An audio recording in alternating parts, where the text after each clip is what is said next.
Hi, I'm Bob Schrupp, physical therapist, Brad Heidi, physical and therapist. together we are the most famous physical therapists on the internet. And our opinion, of course, Bob. Okay, Brad, today we're going to talk about what happens when you get an acute episode of back pain. And when I say acute, I don't mean that it's really, acute.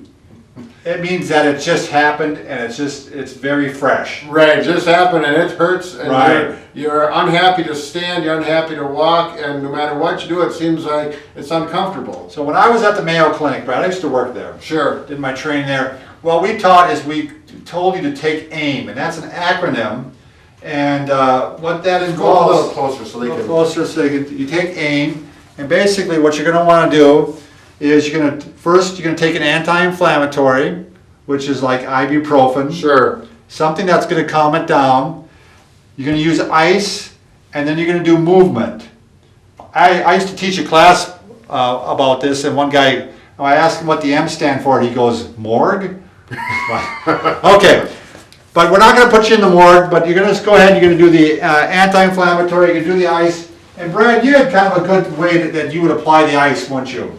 Right, and with this, it's before the movement actually, but Right. laying on your back. Should we show them? Yeah, go ahead. All right, Let's show 'em. All right. Now, the way I do it, if you got like an Autobahn at home, you can sit down.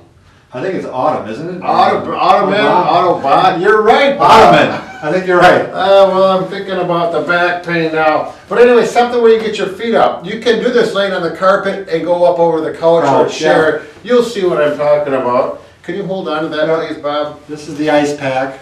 And you're going to lay down and you're going to get your feet up in a position like that, and that flexes the hips and takes a little pressure off that low back. Get yourself a pillow.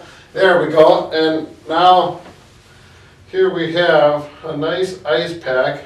If you don't have one, you can make your own, and we have a video for that too. If I don't know, Bob, could you put that up there? I'll link it up right there. Right, to make your own ice pack at home. It's a lot cheaper and they work really well. Take that cold pack and you're gonna slowly get up and put it right on there. Woohoo, it feels a little cold at first, but you want to get through that sensation. And oh, this feels great, It's a man. great, comfortable position. Right, go Let's ahead go. and speak. All right, now we're gonna go ahead and show how the movement, Brad, because that's easy enough. Sorry, we're gonna You gotta break take that away Yeah, we're already? taking it away already from you. Yeah.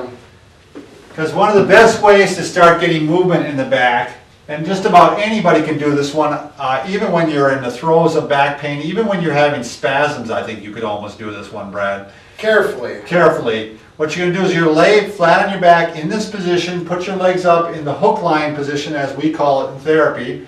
And Brad, show them what you're going to do. All right, knees will stay together gently. And we're gonna rotate. Just rotating back and All forth. right.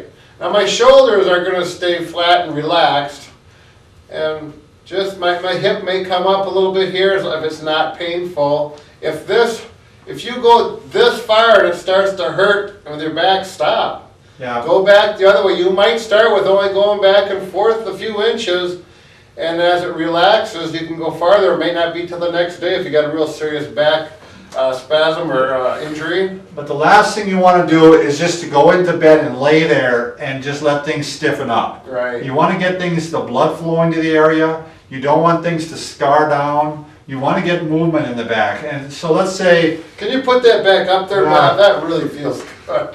I am telling you, this is the truth. I got my back flared up about a week and a half ago, so let's say I got a little residual, and I'm enjoying this. Bob, they can't see me now. all right, that's probably best. So anyway, that's what you're going to want to do. If you, the other thing, by the way, after you've taken AIM and you want to get the back moving even more, it's a great thing is to go for a walk.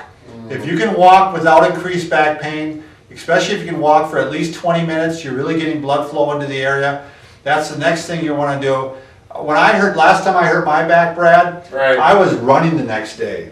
I couldn't lift or anything like that, but I still could run. And so I did. If you can do it without increased pain and get that aerobic capacity, absolutely. There's no reason not to do it. All right, any other advice, Brad? No, I think you're right on. One little tip about the walking, if it's pretty uncomfortable, is try and keep it a nice smooth surface and a level surface. Right, 'Cause very walking good. Up a hill or downhill can be Yeah, significant. you're gonna feel it. So make sure you're gonna subscribe to us if you haven't already. We love all the viewers, and by the way, if you have any ideas on what videos you'd like to have us do, please put them down below. We'll take a look at them. If we haven't done them, we'll go ahead and do it. With the exception of, Well, we don't know how to break a heart. No, we don't know how to fix a broken heart. right, but we're gonna work on it. I'm thinking maybe in about 5 or 10 years, we'll have a book out on that We too. apparently don't know how to break a heart either. All right, peace out.